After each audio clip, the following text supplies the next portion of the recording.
Vladimir, tudo bem? Tudo bem, você? Tudo bom.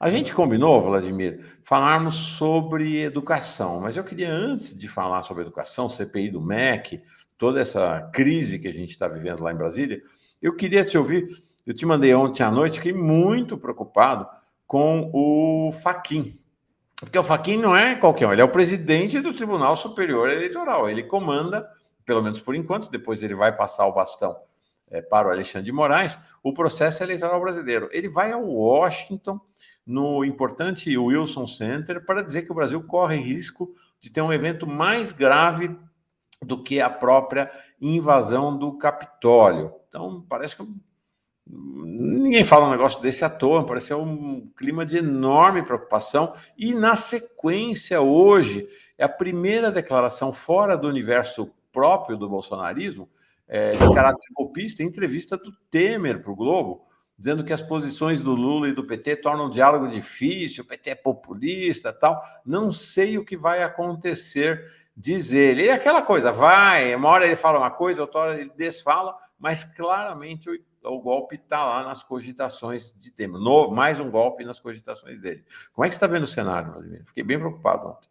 Não, eu acho que essas são discussões absolutamente realistas no Brasil. Quer dizer, foi a posição na qual nós chegamos. A gente devia realmente ter muita clareza do caráter totalmente aberrante do nosso funcionamento normal, digamos assim. Porque é fato, esse modelo que se viu nos Estados Unidos é mais ou menos o modelo brasileiro. Quer dizer, Trump, Bolsonaro, essa é uma articulação já bastante clássica. Só que o Brasil tem um elemento que complexifica ainda mais o processo, porque o Bolsonaro é uma espécie de Trump mais as Forças Armadas. Você imagina o que poderia ter acontecido se esse fosse o cenário norte-americano. Então, acho que todo mundo sabe que essa eleição, bem, o Bolsonaro, se ele perder, não vai ser uma coisa simples, não vai ser uma saída, digamos assim, normal, né? Só que, mais uma vez, acho que essa colocação que você trouxe do Temer, ela é muito boa pelo seguinte, para mostrar que isso não é só uma característica do Bolsonaro, isso não é só um problema do Bolsonaro, né? Quer dizer, o Bolsonaro é o Bolsonaro, aqueles que o apoiam e também aqueles que poderiam compor com ele. O grande problema, eu diria, da América Latina, entre outras coisas, é que aqueles que se autodenominam, né? O centro democrático, né? Os liberais genuínos, eles não têm menor problema, mas o menor problema em se aliar ao que há de mais autoritário, fascista e reacionário dentro da nossa política, né? É um pouco, a gente poderia chamar uma espécie de síndrome Vargas Llosa, né? A gente ele pode até passar por prêmio Nobel, passar por um grande escritor, mas quando ele precisa defender seus interesses, ele sabe muito bem quem são seus aliados. E não vai ter menor problema em apoiar o que é de mais brutal, de mais aberrante no interior da política local, regional. Então, acho que esse é um pouco o nosso cenário. Quer dizer, o cenário é Bolsonaro não só ele joga esse risco na mesa, como ele tem apoio para isso. O quanto de apoio ele tem, não é claro, mas aquela coisa, a ocasião, ela cria a situação, né? Se você forçar aqui, forçar ali, fazer alguma... Quer dizer, é um pouco como essa colocação que o Temer fez, que você levantou, sabe? E é muito interessante qual é a lógica desse tipo de colocação. É algo como assim, olha, o problema é que o outro lado também é muito complicado, né? Quer dizer, tipo, eles colocam como a voz da razão e falam, mas o problema é que o PT é muito radical, né? E aí, radical por radical, bem, então as coisas se equivalem, né? Radical por radical, volto eu ao poder como primeiro-ministro, né? Alguma coisa por aí. Então, é o suprassumo do cinismo nacional, né? No sentido mais brutal do termo. Você joga uma colocação que parece ser racional, mas simplesmente para esconder os interesses mais evidentes, né? Pessoais mais evidentes, né? Os interesses de grupo, de classe mais evidentes possíveis. Sim. Ainda antes de falar sobre a questão da educação, da CPI, de todo o processo, o Brasília está fervendo em torno do tema da educação. Daqui a pouco, inclusive, a Elenira Vilela, que está lá, vem trazer umas reportagens, inclusive, que ela fez lá, ela que é líder, coordenadora nacional do Sinasef. Mas queria te perguntar sobre o Chile, né? Tem esse processo de fechamento da Constituinte do Chile, vai ter o referendo. a direita está jogando para ter o voto não, para ser vitoriosa, né, para rejeição da nova Constituição chilena. O que você considera que são os principais destaques da nova Constituição e como é que você vê o processo do referendo?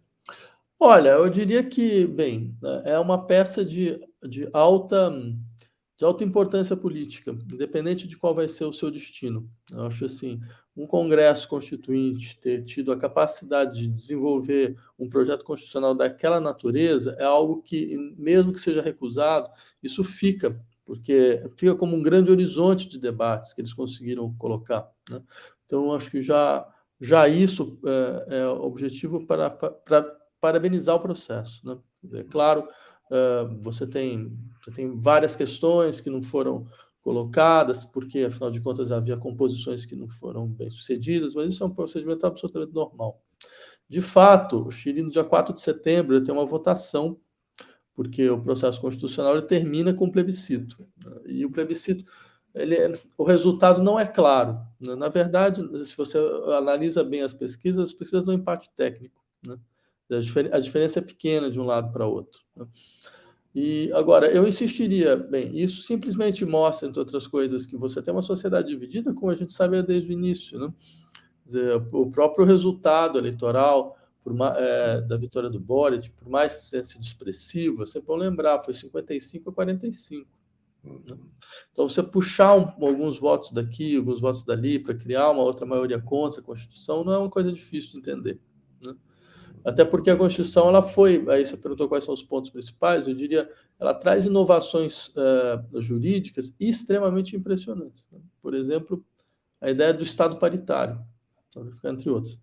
A ideia de que todas as instâncias decisórias do poder, elas devem ser organizadas de forma paritária. Então, quer dizer, os tribunais têm que ser paritários, o Congresso Nacional acho que acabou não sendo votado, mas os boards de empresas públicas têm que ser paritários, né? Então, você tem toda uma estrutura de reorganização do Estado a partir do reconhecimento de que, bem, é necessário dar poder, no sentido mais forte do termo. Acho que isso coloca em outro patamar essa discussão, né? Quer dizer, porque aí não é só uma cobrança que você faz em certos horizontes da sociedade civil, não, o Estado ele precisa reconhecer que a estrutura de poder ela deve ser dividida de forma paritária, né? Então, esse é o primeiro ponto. O outro ponto é avançar também na estrutura do Estado plurinacional, né? Que é uma discussão que, infelizmente, ela está completamente ausente da realidade brasileira, né? De maneira absolutamente inexplicável. Quer dizer, é uma inovação jurídica que se desenvolveu na América Latina, inicialmente na Bolívia, e que agora tem um segundo momento no Chile, e que tende a se aprofundar, né? E a sua ideia fundamental é que, bem, os povos originários eles têm prevalência em relação à instauração do Estado-nação, né? E por isso eles têm prerrogativas, né? Relacionadas aos seus modos de produção, relacionado aos seus sistemas de legislação, relacionados às suas formas de vida, né? Isso, em última instância, significa o quê? A gente vai destruir o Estado-nação. É o fim do Estado-nação, né? Só que ao invés de você criar uma ausência completa de Estado, né, ou algum tipo de associações entre comunidades, o princípio associacionista geral, não, você cria uma mutação no Estado.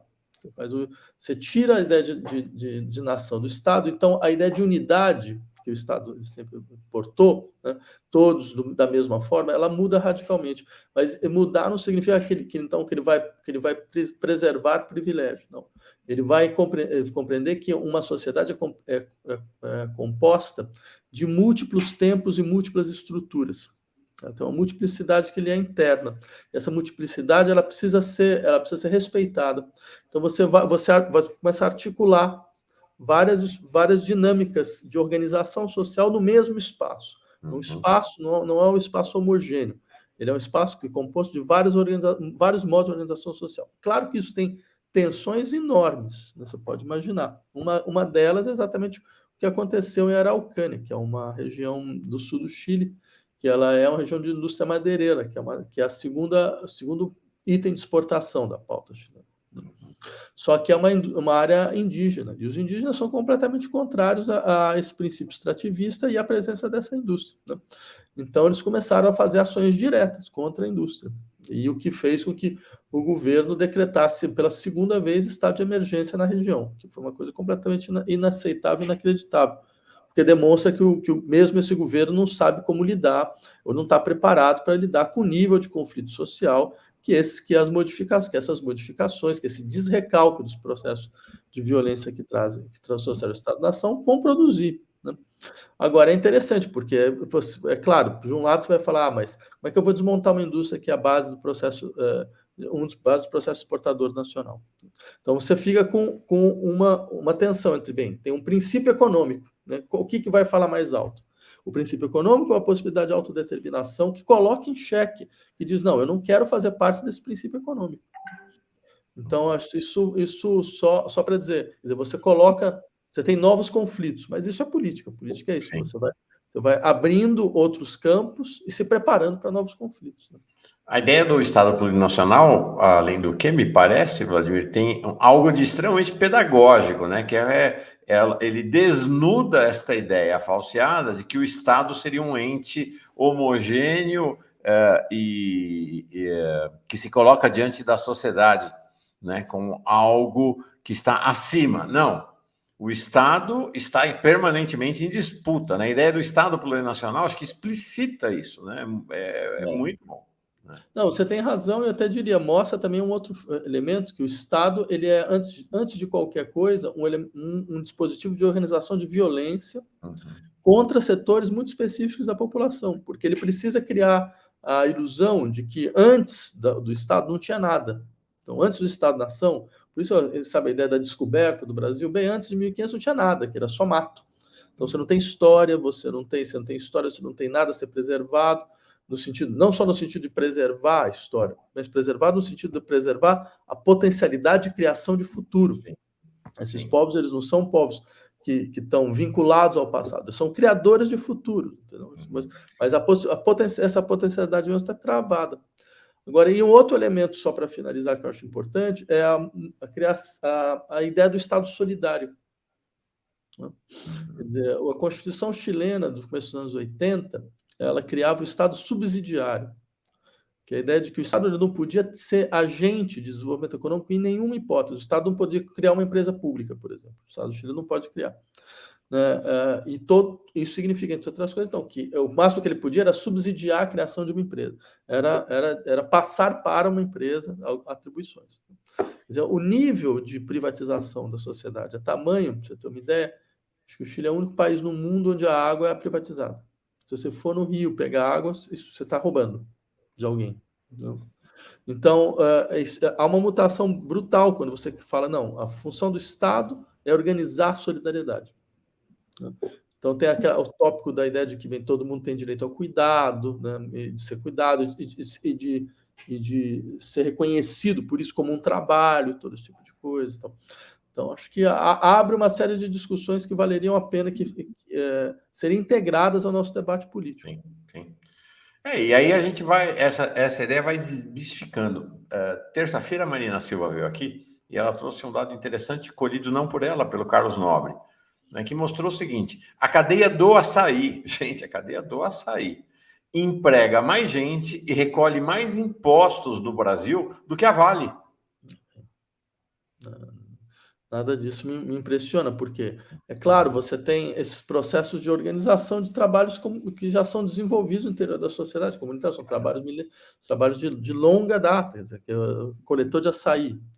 Só que aquela coisa, do ponto de vista do processo de extração de valor, é muito menor do que você extrair valor, sabe, de minério de ferro, entendeu? Só que do ponto de vista da organização do trabalho, você tem uma cadeia de trabalho muito maior. Né? Então a questão que significa que, é claro, você não tem valor no sentido, digamos assim, de produção de capital, mas você tem valor no sentido de integração social. Então, a ideia de valor precisaria ter sido repensada. Né? Perfeito. Vladimir, vamos falar então agora de educação. CPI do MEC foi aprovada contra o que muita gente esperava. A oposição conseguiu maioria para aprovar a CPI. Ela foi instalada depois das eleições, né? Está uma queda de braço agora.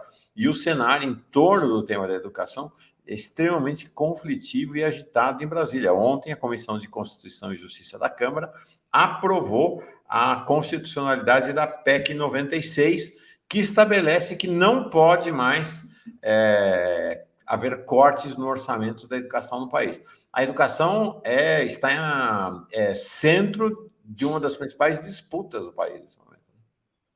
De fato, não, ela é a principal disputa, eu diria, né, por duas razões. Bem, primeiro, eu acho que é desnecessário descrever o caráter completamente aberrante de uma CPI que é aprovada para ser instalada 2, 3 meses depois, né, em prazo muito claro, fora do processo eleitoral, né? Mas a verdade é que a educação foi o grande eixo de conflito do governo Bolsonaro, desde o início, né? A primeira grande manifestação contra o governo foi uma manifestação de estudantes. É sempre bom a gente lembrar. Mais de 1 milhão de estudantes que foram para as ruas para se manifestar contra o governo. As primeiras colocações, as primeiras afirmações que o Bolsonaro fez quando foi eleito foi chamar os estudantes, né, para filmar os professores que estariam fazendo programação ideológica. Olha só, tive um lapso aqui, programação ideológica. Estariam fazendo trabalho ideológico, né, dentro das escolas, né? Então, formação ideológica nas escolas, todo esse tipo, ou seja, para criar toda uma espécie de terrorismo no interior das escolas contra os próprios professores, que poderiam ser vistos como uma espécie de criminosos em potencial, né? Então, eu diria que isso demonstra duas coisas, a meu ver. Primeiro, a grande influência da educação, das universidades, das escolas no interior da sociedade brasileira, né? E eu, como professor universitário, queria aproveitar isso, porque tem um discurso no interior das universidades que diz mais ou menos: as universidades elas estão isoladas da sociedade, elas estão descostas para a sociedade, certo? Elas já não representam mais muita coisa. Eu diria, isso é muito incômodo para os próprios professores, né? Para os professores que, de uma certa maneira, pelo menos aquele grupo que quer não se envolver, porque vai dizer, não, mas de fato eu não tenho mais nenhuma força, o máximo que eu posso fazer é glosar os movimentos sociais e todo esse tipo de coisa. Sendo que a gente vê que não, no mundo inteiro, não é só o Brasil. A capacidade que a universidade tem de pautar a sociedade é enorme. Ela deveria ser começada daí. É impossível você pensar todas as organizações das lutas, por exemplo, de movimento LGBT, de questões de gênero, por exemplo, sem pensar no que a universidade fez nesse sentido, né? O quanto que isso nasceu de um processo universitário. E mesmo as questões de raça, quer dizer, basta você ver a maneira com que os discursos são constituídos, quer dizer, as referências são feitas, o peso da universidade nesse tipo de debate é enorme. E como esse debate está no centro, foi para o centro, é um dos centros da discussão mesmo da política atual, isso mostra como a universidade é um setor fundamental. Eu diria, é importante entender isso, né, e assumir isso, para defender, né, parar com certo anti-intelectualismo que às vezes também acomete até mesmo a esquerda, né? Os nefelibatas estão na Torre de Marfim, todo esse tipo de coisa. Se a gente estivesse em Torre de Marfim, você pode ter certeza que a gente não estaria levando tiro de bolsonarista, né? Eles estariam completamente esquecendo do que significa a educação brasileira, né? Então, isso por um lado. Então, nesse sentido, então, é importante entender que trata-se de um aliado importante de todas as lutas, certo? Com todas as contradições que possa ter. A universidade é uma instituição que, com certeza, tem uma série de problemas, como todas as instituições que você pode imaginar na existência, entendeu? Não tem nem até agora, certo? Abaixo do sol, nunca houve uma instituição que não tivesse contradições imanentes. A universidade é só uma delas, né? Mas, por outro lado, ela é capaz de produzir, sabe, processos que têm grande relevância no interior da sociedade, né? Do processo de transformação que tem grande relevância no interior da sociedade. Por outro lado, eu diria, o bolsonarismo entendeu isso muito bem. Ele não tem nenhuma ilusão a esse respeito. Tanto que ele luta com todas as suas forças para quebrar a capacidade que a universidade tem de produzir saber, né? Saber e pesquisa, mas não porque eles sejam irracionais, não porque eles sejam, sabe, obscurantistas, coisa que o valha, porque eles querem impor um outro modelo. Eles têm um outro modelo que eles querem impor, né? É um modelo que está vinculado, entre outras coisas, a uma presença muito forte das discussões teológicas e religiosas. Não é à toa que ele botou um pastor para ser ministro da Educação, não é à toa que foi aí que a coisa explodiu. certo? É um modelo que, de uma certa maneira, tenta reconstruir a história nacional, certo? Não é à toa que, bem, uma das primeiras coisas que eles fizeram foi foi pressionar todas as editoras de livros didáticos para revisar os livros de história, certo? E eles têm uma visão muito precisa, não tem ninguém que é amador nessa história, sobre, afinal de contas, o que eles estão querendo mudar. Sabe? Só para finalizar essa questão, por exemplo, eu lembro quando na Fundação Palmares teve toda aquela discussão sobre a biblioteca da Fundação Palmares. Né? Há livros que não deviam estar aqui e tal. Bem, eu quis ir atrás, achei interessante o debate, fui atrás do documento que a Fundação Palmares fez sobre a sua própria biblioteca. Eu diria, olha, ele não foi feito por amador. Quem fez sabia muito bem do que estava fazendo. Né? Porque eu falava, esse livro, não falta tal e tal livro, se você quisesse ser uma biblioteca de referência de estudos de raça. O que era totalmente verdade, porque a biblioteca ela deve ter sido montada por doação, entendeu? Então aí vem tudo. Aí eles falam, o que você está fazendo aqui? O que você está fazendo ali? Aí você percebe, não, a pessoa sabe muito bem o que está fazendo, conhece muito bem os livros. Então, assim, a primeira condição para você saber fazer uma luta boa é parar de menosprezar seus inimigos. Perfeito. Essa ideia do menosprezo realmente é forte. A gente já conversou sobre isso, né? Esse meio lugar comum na esquerda de que o Bolsonaro é um idiota, de que o Bolsonaro é incompetente. Isso aqui. Primeiro que ninguém chega a presidente da República sendo idiota, né? Se fosse idiota, não seria presidente da República e não teria 30 e poucos % de intenção de voto, mesmo depois de não ter entregue absolutamente nada. É isso aí. Nada. É um projeto. Eu quero mostrar um vídeo, me deixou muito, muito impactado, de algo que aconteceu agora, dia 1º, no Colégio Militar do Rio de Janeiro, com a desculpa de que estava se encenando um momento da Segunda Guerra Mundial. Isso aqui, ó.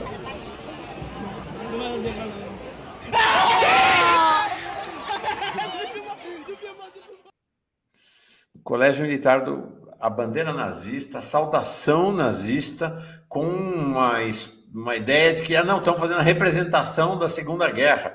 Né? Então, estão lá os soldados nazistas garbosos, fazendo um cumprimento. E eu fiquei muito impactado com essa imagem, Vladimir. Olha, Mauro, eu não sei o que significa, porque eu tenho um pouco de receio de fazer análise de imagens soltas, assim, que a gente não sabe de fato o que se trata. Mas, de toda forma, para além disso, eu diria que, é claro, quer dizer, você imaginar que as escolas públicas deveriam se tornar escolas militares, sabe, sem tudo aquilo sem trazer para dentro do universo educacional tudo aquilo que representa uma lógica militar, uma lógica de formação militar, seria realmente uma abstração absoluta. A lógica militar, ela parte, antes de qualquer coisa, da brutalização das pessoas. Né?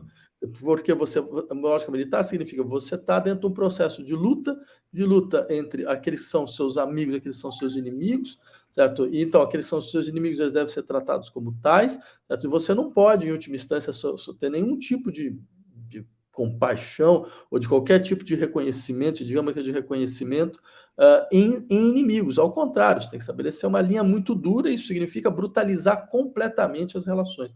E brutalizar mesmo a sua capacidade de sentir, entendeu? Porque, afinal de contas, senão você não age de forma militar.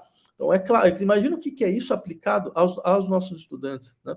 Quer dizer, ao nosso corpo discente. O tipo de catástrofe que isso significa? Né? Em todos os níveis, na formação de cidadãos, na formação de sujeitos, na formação de pessoas que seriam capazes de saber lidar melhor com os seus sentimentos, com as suas contradições, com as suas questões, certo? Com a sua estrutura psicológica. Quer dizer, isso é uma catástrofe. Aí dentro dessa lógica, você utilizar coisas que são absolutamente sensíveis da nossa história de forma insensível, né? Ou descontextualizada, eu acho que não seria nem um pouco estranho. Perfeito. Vladimir Safatli, como é que está a sua pré-candidatura a deputado federal, Vladimir?